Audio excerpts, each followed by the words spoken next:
It's a balance of expertise and familiarity. The editors, as the subject experts, are crucial. It's so important that people are able to hold us to account because we need reliable science. There tends to be a reaction of, oh, you just want to retract everything. So it can be time consuming, but we're thorough and we really focus on the right outcome.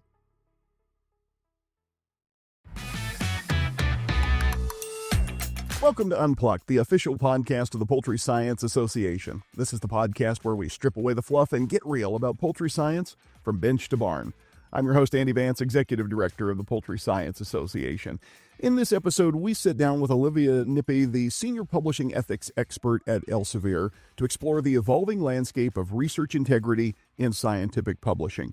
Poultry Science Association very engaged in the discussion, dissemination, and discovery of the poultry sciences, and part of the way we do that is through our trio of academic research journals. Poultry Science, our flagship, the Journal of Applied Poultry Research, and our newest in the portfolio, European Poultry Science. Dr. Nippe is going to talk with us, drawing from her extensive work investigating ethical concerns, from image manipulation to suspected paper mill activity, and share her insights particularly relevant to the poultry science community. We'll discuss the unique pressures facing researchers in agriculture and the animal sciences, how journals like those that PSA operates can proactively safeguard ethical standards, and the importance of education and transparency in promoting responsible authorship and scholarship. Whether you're a researcher, a reviewer, an editor, or an end user of our research publications, this episode will offer some timely guidance on navigating ethical publishing with confidence and integrity. After completing her doctorate in life sciences at the University of Warwick in 2019, Olivia joined Elsevier first as an associate scientific managing editor, quickly developing a passion for research integrity, and she joined that team in 2021. Now, while involved in the investigation and resolution of a wide range of ethics cases, Olivia has a particular interest in image alteration and duplication detection, as well as in sharing best practices in publishing ethics with the research community. Olivia, thanks for joining us. You know, this is one of those things that as a layperson involved in the business of journals, I've observed in the last 2.5 years, our editors-in-chief increasingly dealing with questions or concerns from our community about research ethics and what our journals see come over the transom every day. What are some of the things that you and your team are seeing of late that are maybe most prevalent on your radar or top of mind concerns for a research ethicist? Yeah, fair to say this is a really highly emerging field. When I first joined the ethics team, we were a team of 5 people at Elsevier. 5 years or so ago, there were maybe 2 people in the team. Now we're a team of over 100, looking at different aspects of the ethics in the publishing process. So it's a growing area, and that's driven by a lot of different factors. It's an exciting area to be in, but wow, are there some new challenges? I think first and foremost, I think the fact that open access has exploded within academic publishing over the last 2 decades has changed a lot. It's been driven by funder mandates and institutional policies, a greater demand for wider accessibility of science. And it's really sort of switched the lights on so that everyone can see what's going on in the process, which is fantastic. But that has also impacted publishing ethics in a really big way. We're seeing a lot in the way of people submitting their work in a preliminary form as preprints online. There's greater visibility for anyone, not necessarily just highly funded institutes who subscribe to journals. Anyone can look at this published content and comment on its soundness, identify errors. And we're getting quite a lot more work coming through our inboxes than there used to be. So I think this has really led to a number of new challenges in publishing ethics. We're seeing the rise of paper mills as an industry, and I'm sure we'll be able to talk about that in a bit more detail. There's a lot more pressure to publish, and people are slicing their research into smaller pieces to try and get that minimum publishing unit to boost their own visibility and impact. And we're also seeing a rise in predatory publishing because people are getting used to this pay-to-publish system. So there's been a lot of change, and it's an exciting place to be. There's a lot to learn, and our policies are changing all the time as well. Olivia, I want to go back to something you said a moment ago that really jumped out at me when you talked about the growth of Elsevier's ethics team. I'm guessing that's in response to some of the challenges that you've highlighted, but I'm wondering, how do you go about building out and staffing an ethics team in such a short time to that scale? The team has grown, like you say, substantially, and that's for many reasons. I think partly that's because there is no such thing as a straightforward ethics case. Everything has some element of nuance to it, which is partly why I love the job. But we tended to get a single paper where someone had been alleged that there was plagiarism in a section of the work that we needed to investigate, or maybe a guest editor had been running a special issue and not exactly following our guidelines around how to handle the peer review process. So everything sort of ranging from simple breaches because of a lack of familiarity with our policies up to more severe types of misconduct. But it was relatively small scale. What we are now seeing is that the change and the transition to open access means that the paper mill industry has flourished, by which I would mean people paying for positions in an authorship byline on a paper without having necessarily been involved in that research. It may not even be real research. We often see what appears to be inauthentic, completely fabricated papers where people will buy and auction off, author one, last author positions for the paper to get ahead and apply for promotions and, boost their own metrics in a way, which is understandable given the industry. It's of course not something we can allow when we're aware of it, but it is understandable that it's come about as a result of where we are in academic publishing. So part of the reason that our team has expanded is because the problem is bigger, but also because this research is so much more accessible than it was. Anyone can find this research online now. We're seeing the rise of the internet sleuth. So people that are proactively looking for problems in research, reporting them on PubPeer, writing about them and posting on Retraction Watch and sending that to our inbox. So not only is the problem bigger than it used to be, we've got more eyes on the streets and people are telling us what they're seeing. So there's a bigger pile of work to get through. We hear about these concerns from all sorts of different parties. We hear about things that peer reviewers notice in the papers that they're looking at. And we're also getting commenters on PubPeer and famous internet sleuths that will hold us to account to take action on those papers. And of course, we also hear directly from researchers when they have problems within their own groups or they become aware of misconduct happening. So it comes from a lot of different places.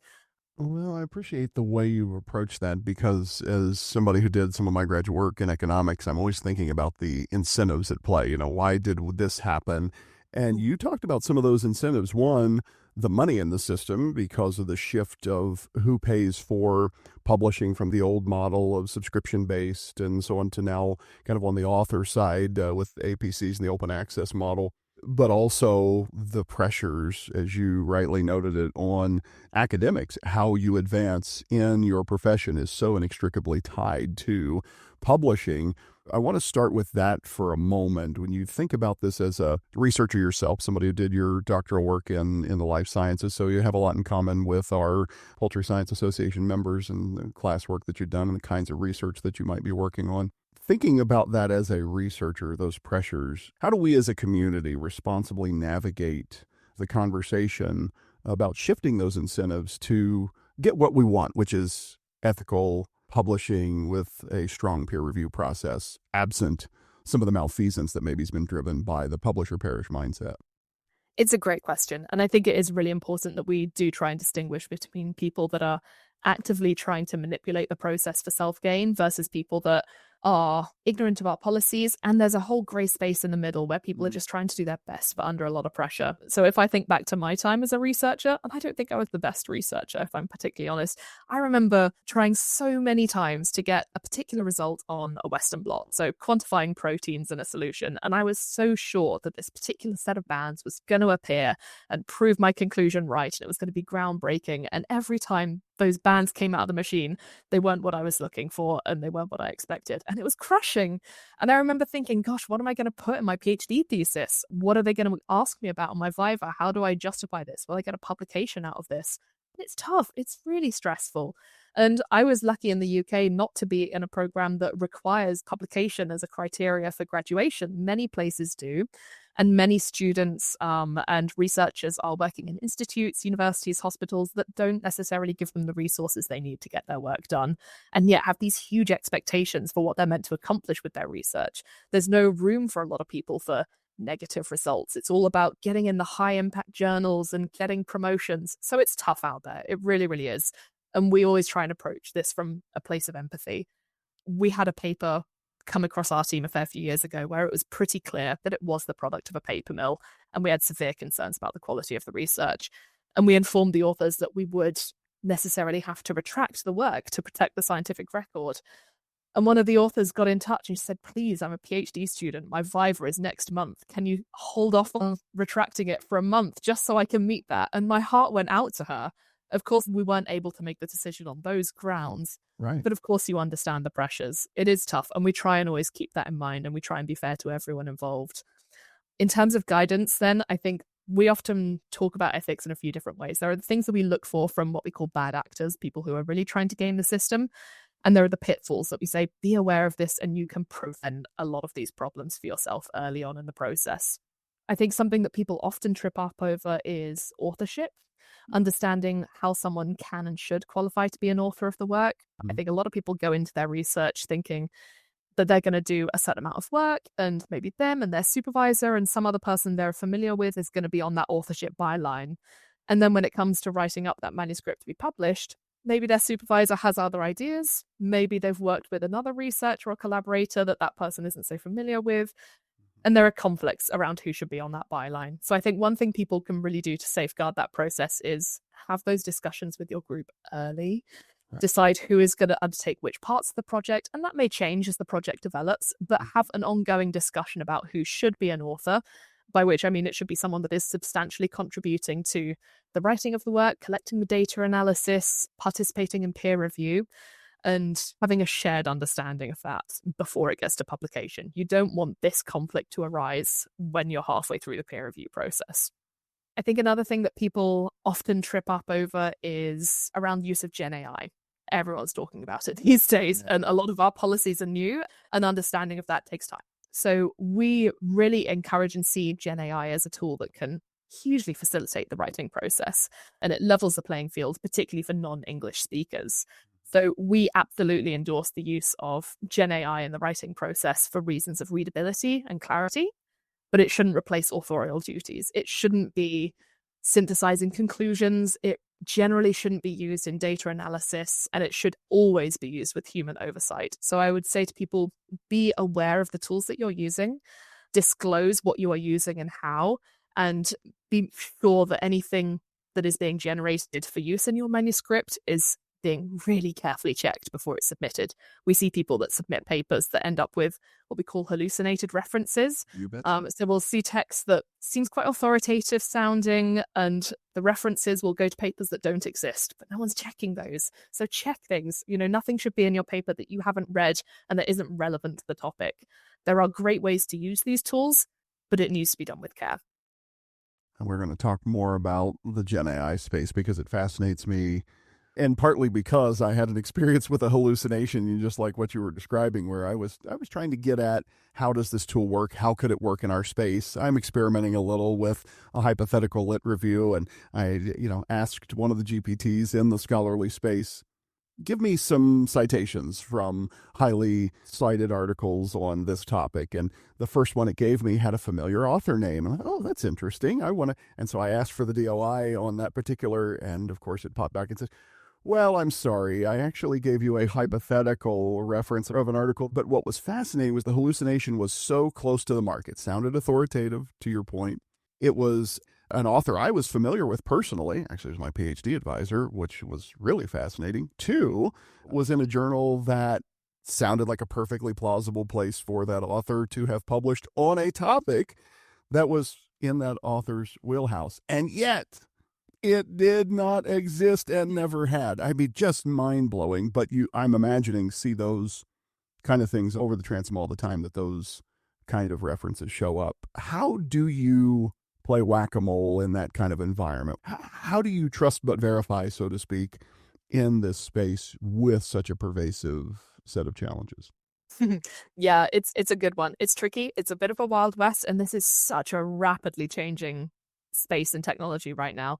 I think it's not even necessarily easy for authors to know if the tools they're using are Gen AI powered. It's becoming so commonplace these days, and we'll often get authors saying, does this reference software use it? Does Grammarly use it?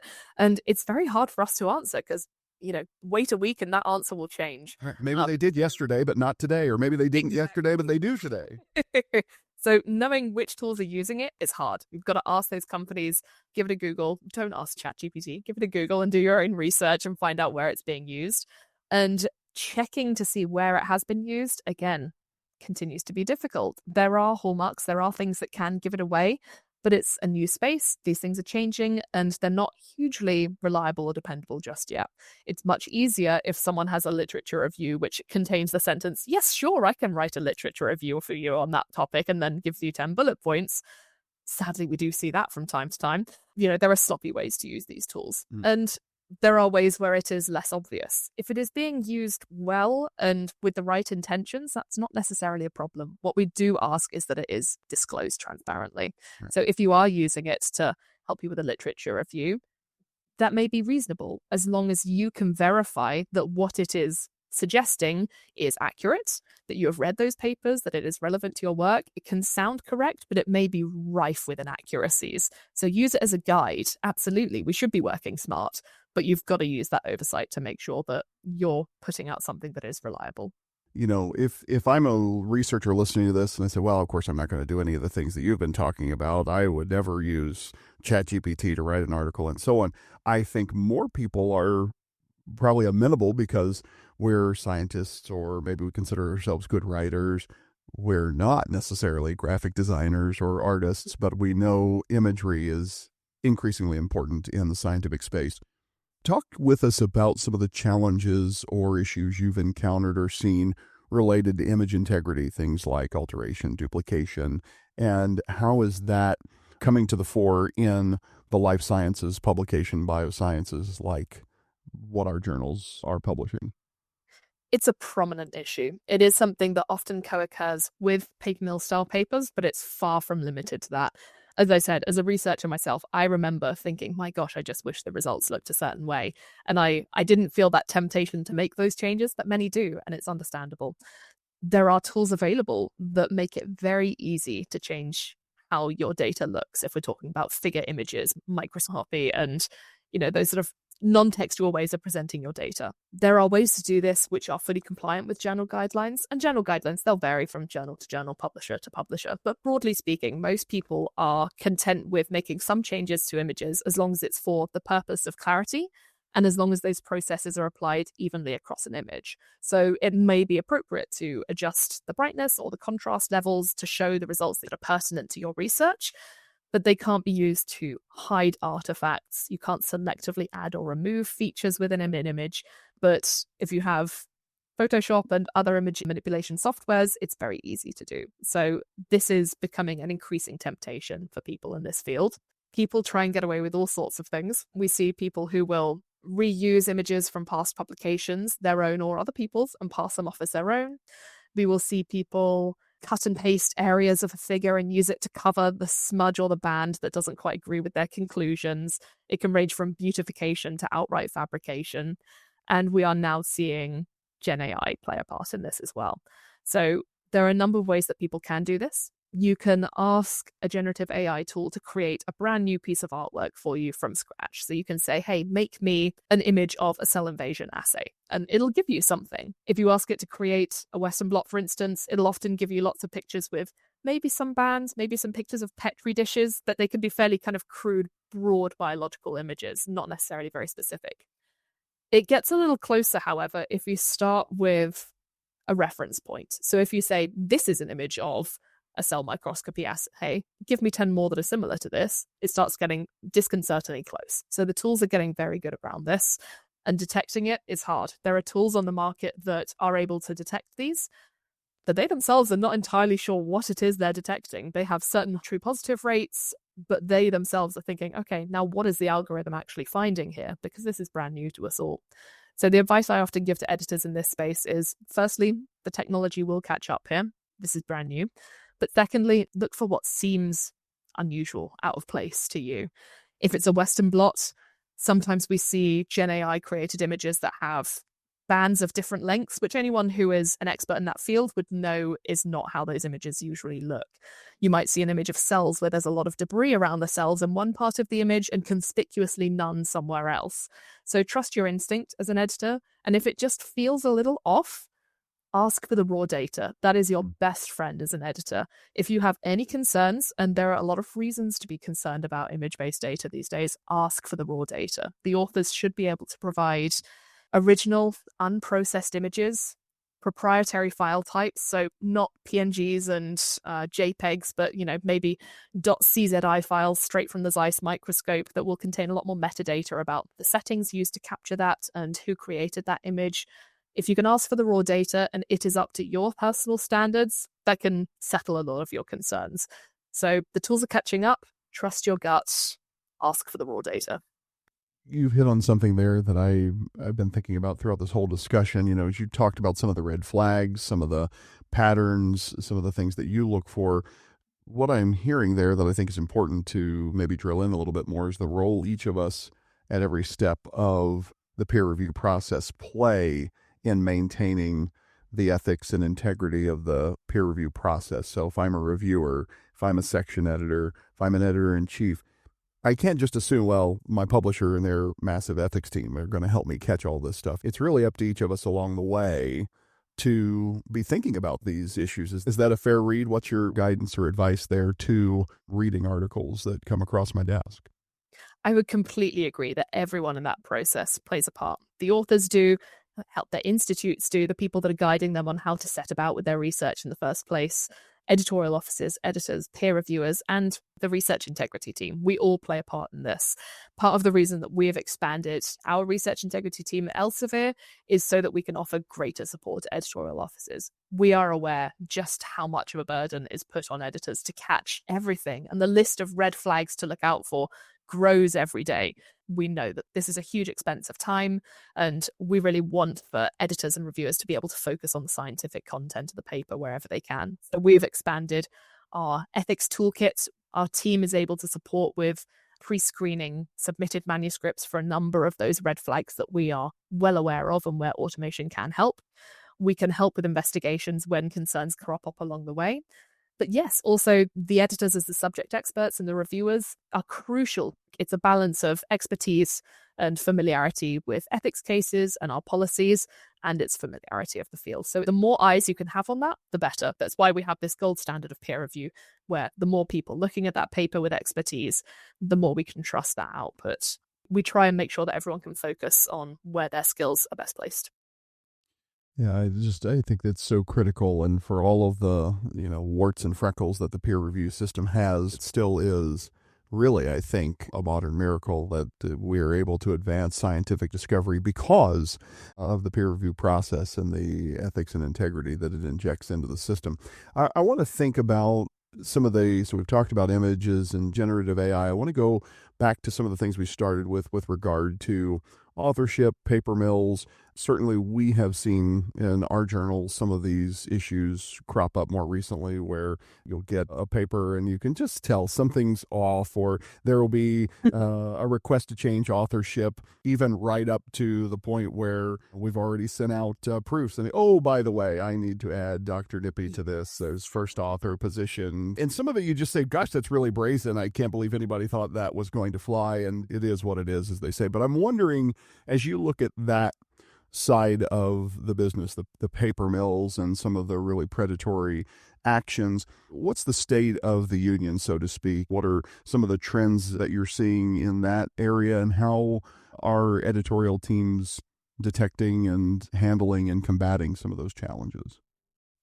Well, I think suffice to say that paper mills have a lot of resources behind them, and we can't give away fully the keys to the castle here. We don't want to tip off the bad actors to how we're catching them. And we do have to be careful with that, because inevitably, as soon as we find a way of reliably identifying those papers, we apply the selective pressure of actively looking for those papers, rejecting those submissions, retracting them if they're published, and then they change their tack.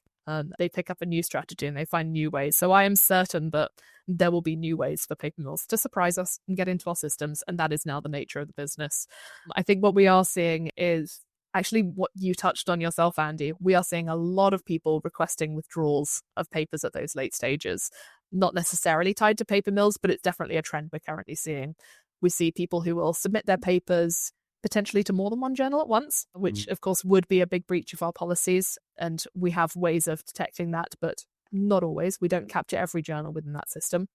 And if an author gets a better offer over at Journal B, then they may say, actually, I'd like to withdraw my paper at Journal A. And they won't tell you it's because it's submitted elsewhere, but that's often the reason. So we get people trying to game the system, trying to get the best offer, the best journal that they can, and then they will use every excuse in the book to try and withdraw their paper. And the reasons that are given can range from lack of funding to inventing errors in the research that weren't there previously and the editor is pretty sure are not there. And those can be very tricky conversations to handle, but we do see a lot of that these days. I would say that we have a very healthy pipeline of things that we are able to detect with great confidence. We are automating our process for detecting those, and our technology internally is evolving to cope with that. So I won't be able to give a full laundry list of the red flags and hallmarks, but we are aware of many, and we do share that expertise with our internal editors. Well, and I want to give your team a ton of credit again, watching how your team works with our editorial offices. Our editors are pretty good and catch a lot of things on their own. And then when they get into some sticky wickets, have really found your team in your office to be a great resource in supporting, hey, we have some suspicions, or hey, this is pretty questionable. What do we do here? What are you seeing? And that, I think, is a really important part of the partnership. The average author or reader never sees or knows happens, but it happens all the time that our teams and yours are working together to maintain the integrity of the science and the peer review process at our journals. Let's look at some of the policies related to ethics, some of the common elements in Journal Guide for Authors, because we've been talking about the bad actors for a minute. But there are the pitfalls that say Andy is a researcher, a young faculty member, he's trying to do his best, not trying to flout the system or game it in any way. But what are some of the common pitfalls or things that people just screw up, maybe even with the best of intentions, but where you'd like to say, hey, I see these mistakes, errors, pitfalls regularly? Yeah, and actually something that ties back into what we were just discussing around trends in paper mills. I think something that people can really fall foul of very easily with the best of intentions is around citation manipulation. So the average person writing their paper will be writing up their reference list, including the papers that are relevant to their work, that bolster their conclusions, that show interesting perspectives on their work. That's how the reference list would work. When it gets to peer review, people can find themselves in the position of being a peer reviewer and think, oh, I could point them to these particular papers that would be really beneficial to the study. But these 5 happen to be from my own papers, and they would really boost my H index. Maybe I could suggest including those references. And it can be very easy to get into hot water over that. So I think what I like to tell authors and researchers is to be aware of your rights and what you can push back on and where a reference should be included. First to say, if a reviewer suggests to include a reference, you do not have to do it. That is not conditional to the acceptance of the work if you can give a good reason that it should not be included. You should never reference work unless you have read it and it's relevant and it strengthens your manuscript. And you can feel free to rebut that request from the reviewer and tell the editor what for. So if you do see requests for citations that seem out of place, or a list of references that happen to include a certain someone on the author list on each paper that's suggested, maybe think twice about why that is being suggested. So be aware that people can make those requests with selfish intentions. And if you see those kinds of behaviors, let us know. We're not going to hold up your paper just for not including a reference that is going to benefit the peer reviewer. But we do want to be able to safeguard our journals and other people's work from those people opportunistically using their position as a reviewer. So do be aware of that. I think something else that people can often fall foul of is conflict of interest. Many people will be a researcher at a university and maybe they'll also have an affiliation in industry, and that's a great thing. And people often worry about declaring those and they think, oh, if I say that, then it's going to stop my work from getting published. It may not. What we, the editorial officers, the reviewers, the editor need to do is ascertain that the work has been looked at impartially and the conclusions are unbiased. If they see anything that seems biased, then they may raise questions about those affiliations and say, are you benefiting financially from supporting a particular conclusion here? But a lot of the time, affiliations are not going to impact whether your paper gets published. If it gets discovered that you had something you didn't declare after publication, people may have some questions about the reliability of the work. So be really upfront about where your affiliations lie. If in doubt, ask the editor, put it in that declaration form. So please don't be afraid that it's going to hold things up. We just need to know the truth of the matter. Early on, you were mentioning some of the traffic cops, the internet sleuths, the security cameras on every corner, so to speak. There have been some very high profile cases. The psychology field it seems to be rife with a lot of issues. We're more on the hard sciences, so to speak. So I think, maybe we look down our nose a little bit at some of those wacky social scientists and the shenanigans they pull to manipulate their data. But I'm wondering, from your standpoint, the role that community of people who are taking a hard look at this and calling out bad actors or some of the questionable things, has that overall been a healthy development for the community, or are there challenges that we're dealing with because of the rise of all of this internet sleuthery? What's the role, if you will, that those kind of third party groups play in the overall integrity of the system? I love this question. This is a relationship which is a challenging one, but I completely feel that the role of the internet sleuth at large is a positive thing.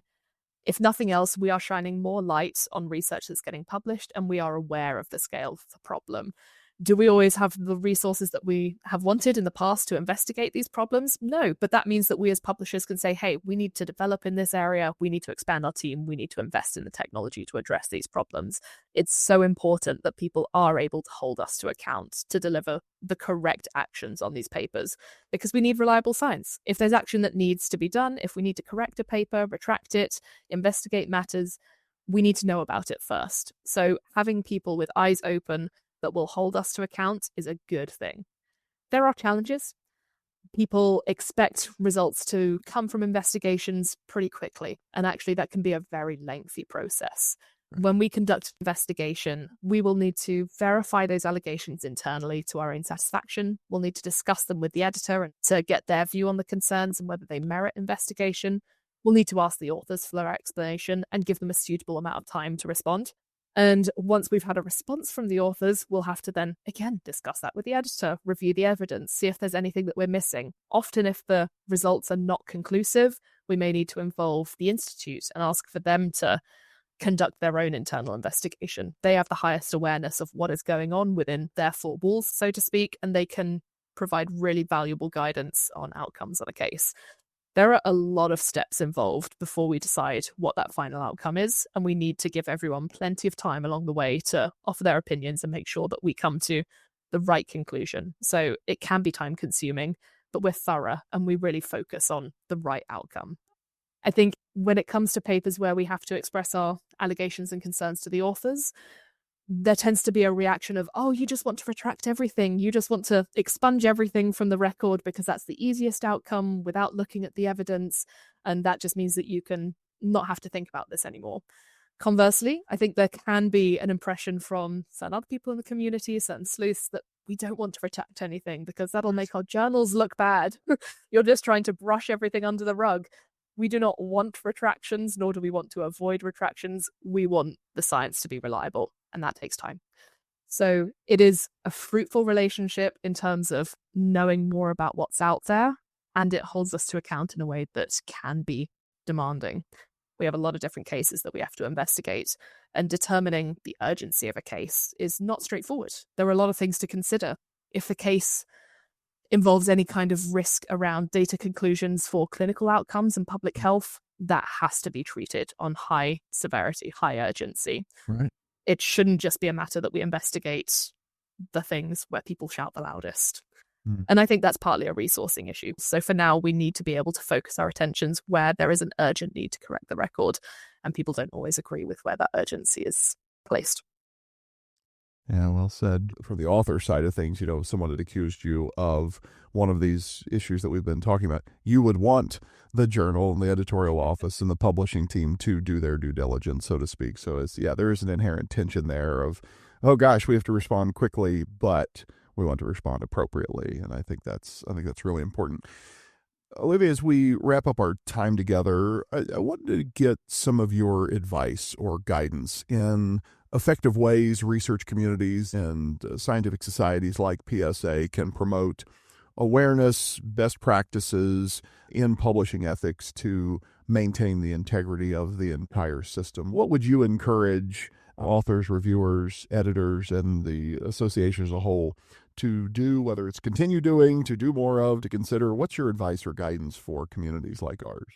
Great question. And I think there is more that we can all be doing here.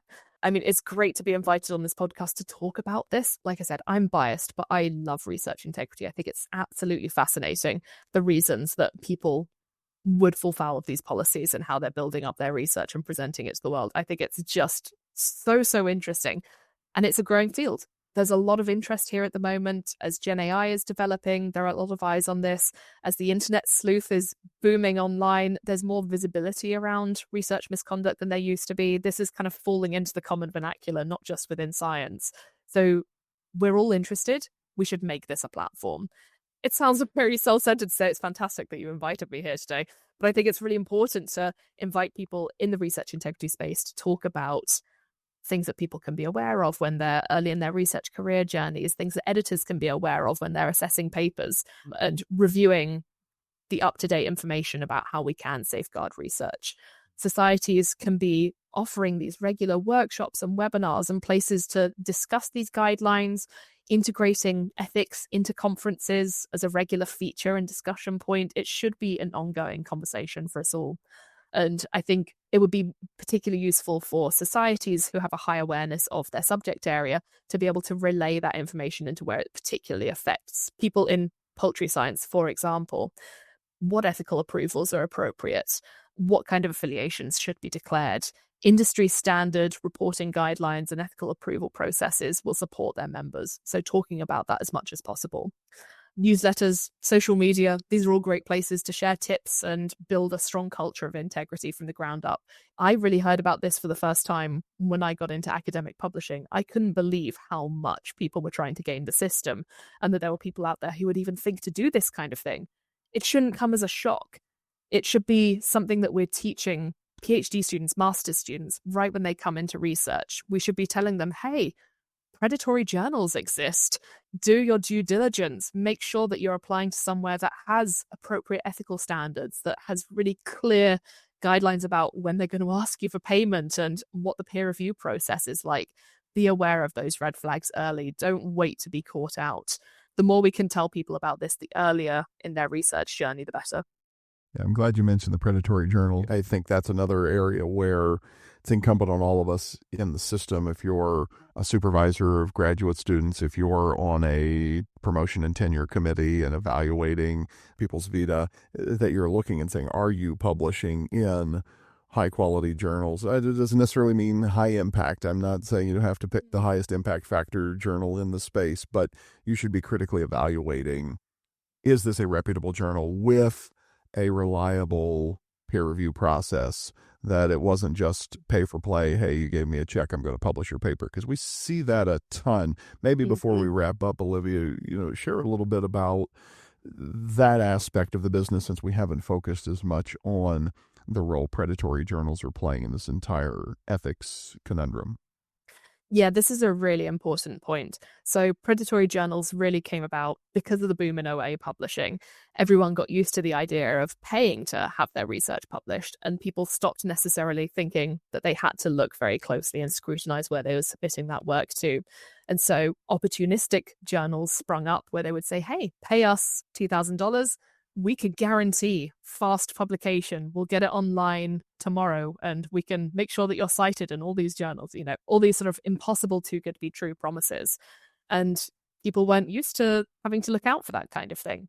There used to be something called Beale's list. It was a list of all of what was presumed to be the predatory journal. So if the journal you were thinking of submitting to was on this list, don't submit there. It's definitely dodgy. That doesn't exist anymore. It's not that black and white. There are journals that don't have an impact factor. Maybe they're brand new journals, that's normal. There may be journals whose websites don't showcase a lot of brand new research for the same reason. New journals may not have all of the trappings of something that you would associate with a reputable, established journal. However, there are journals which do have red flags which you should be aware of. There will be websites for journals that may share an acronym with another well-known journal in the subject area, and that may well be with the express purpose of trying to catch you out. When I first started working at Elsevier, I was working on a very broad scope journal in the biochemistry, biological sciences area, and we were running a special issue. We invited someone very prestigious to submit a work to this special issue, and they agreed, and everyone was very excited about this. And then they got in touch with us a couple weeks later to say, hey, I haven't heard from you about this in a while. And we realized that they had submitted their paper to a predatory journal with the same acronym. Very quickly, their paper was published online, fully accessible to anyone. They were asked for a bill. There was no peer review process. And this author got in touch saying, whoa, what's gone on? How do I get this paper down from this other journal? I wanted to submit to you guys. We were really lucky in this case that the other journal did take down that paper, that many journals would not have been so empathetic, and they would have said, too bad, you paid, and now we've got the rights to this content and it's ours. So look out for journals that do not have clear ethics policies, appeals policies, details about the peer review process. Their pricing structure, when you're going to be charged and how much, should be abundantly clear. Their editorial board should have people who you can search and verify that are real with contact details. There should be a publishing contact for you to get in touch with. They should be transparent about where the journal is indexed. If any of those factors are missing, one alone may not necessarily be a problem, but together they add up to a picture of being somewhere you don't want your work to be submitted to. If in doubt, ask your peers. Say, hey, have you ever heard of this journal? Does this website look right to you? Would you publish here? And if the answer is no, maybe rethink where you submit your journal, because you don't want to be one of those people who get their work trapped somewhere that's not going to do your work any service. Think about, again, the incentives, and, one that I see that a lot of the dodgy journals use is that, hey, we're going to get it done quickly, where just challenge people to think about the process and, the review itself. Yes, it shouldn't take maybe 6 months for a reviewer to read a manuscript. Nobody's saying that. But if someone's promising a review in a period of days, you have to stop and ask, if I were a peer reviewer on that journal, how long would it take me to read and do a good job of evaluating a manuscript? Yeah, it's not the best reviewers in the world. Right. Absolutely right. I think people often undervalue what peer review does. It is important that we take our time there. And I think also, we haven't talked much about preprints today. Preprints serve a fantastic purpose. You can get your work out there. Other people can see this preliminary version of your work, and it fosters collaboration. You can find collaborators so much more easily than before. But it's preliminary. It hasn't been through peer review. And peer review offers so much to a paper. You're benefiting from the expertise of your peers. You can critique the work, take your research in new directions you hadn't necessarily thought of, reference other papers that would really benefit your conclusions that you just hadn't come across. There's great value to be had there. And as you say, I know that there are people who will want their paper published tomorrow, but if you publish somewhere just because they promise fast review, you may open yourself up to some risks. Peer review does take some amount of time. It doesn't take 2 days. Well, and, the fact that we've gotten, this far into the conversation, we hadn't talked a lot about preprints is maybe illustrative of how challenging this space is and the number of issues that you and your colleagues and our editorial teams are dealing with on a regular basis. I want to think about a solution that I've heard pushing the idea of pre-registration for research. Is that something that Elsevier has looked into or evaluated, or what's the state of discussion on some of those potential solutions, if you will, to some of the ethical concerns that come about? Absolutely. So I must confess, I personally don't know a huge amount about the pre-registration process, but my personal feeling is the more we can create an audit trail for research from start to finish, the better protected everybody is. There is huge value to negative results, and I think that's partly what open access has really offered. It's not just about sharing the big, shiny, big impact findings that's going to change the world. It's about making sure that other people don't waste their time investigating the same leads, right? We want to be able to share those findings too. There should always be a place for those negative results. As a scientist and as a research ethicist, is there an innovation or a discovery in science, whether it's broad speaking of the journals you've come across or relative to research integrity and ethics specifically, that has you most excited at the moment? So I think personally, long gone are the days where I'm able to really take my time reading about scientific discoveries within the paper itself. I always have to jump straight to that author byline, the declarations section, the methodology, the ethics declarations. It's very rare that I get to read a paper for the express purpose of catching up on the science itself. I'm excited for Gen AI. I am. I know it comes with all of these challenges, but I also see the way that it's helping people share their research. And I think that's fantastic. I think something that is a big challenge in this space currently is there's not really a secure way for peer reviewers to make good use of it.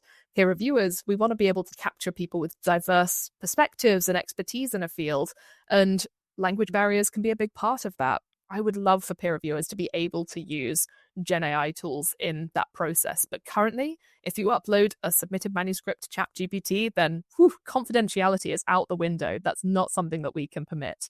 I think something we would love to work on would be a secure way for reviewers to use generative AI to improve the clarity and the readability of their peer review reports so that we can capture differences of expertise at that part of the publishing process. I mean, that's just one way that I think that Gen AI is going to revolutionize academic publishing, and that's something that we're currently catching up to.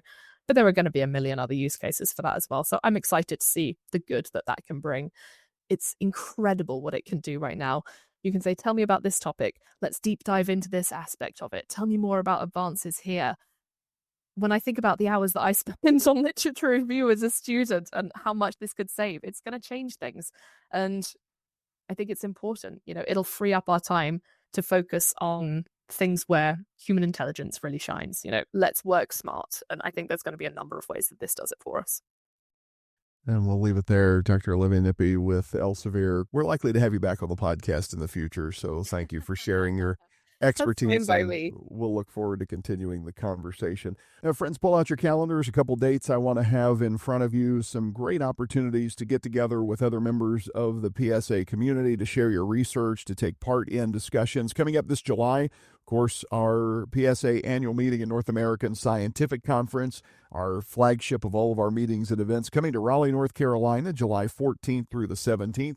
Registration is open, and it's going to be here before you know it. So go to PSA's website, poultryscience.org, click on the Meetings and Events tab, check out the schedule, all of the symposia, plan your trip to Raleigh this July. Also, this October, you're going to want to be part of our inaugural PSA Pacific Rim Scientific Conference, October 13th through the 16th in Macau, China. Of course, registration is also open for that event. I couldn't be more excited as we work to reach out to another part of the world where we haven't traditionally had a meeting or a conference, but have huge opportunities to engage and build collaborations. Looking forward to developing some of those cross-cultural opportunities for advancing the discovery, discussion, and dissemination of the poultry sciences. That's this October. Also this October, back on this side of the pond, we're going to host the PSA Pathways Summit. Our inaugural professional development conference was last October and was such a smashing success that the Pathways Summit, October 27th and 28th, is another opportunity for you to add to your toolkit as a professional in this community beyond your scientific expertise. So come to join us about discussions on topics like research ethics and integrity, but also your leadership skills, your opportunities for advancing in the community as a professional. All of those events you can find on the Meetings and Events tab at poultryscience.org.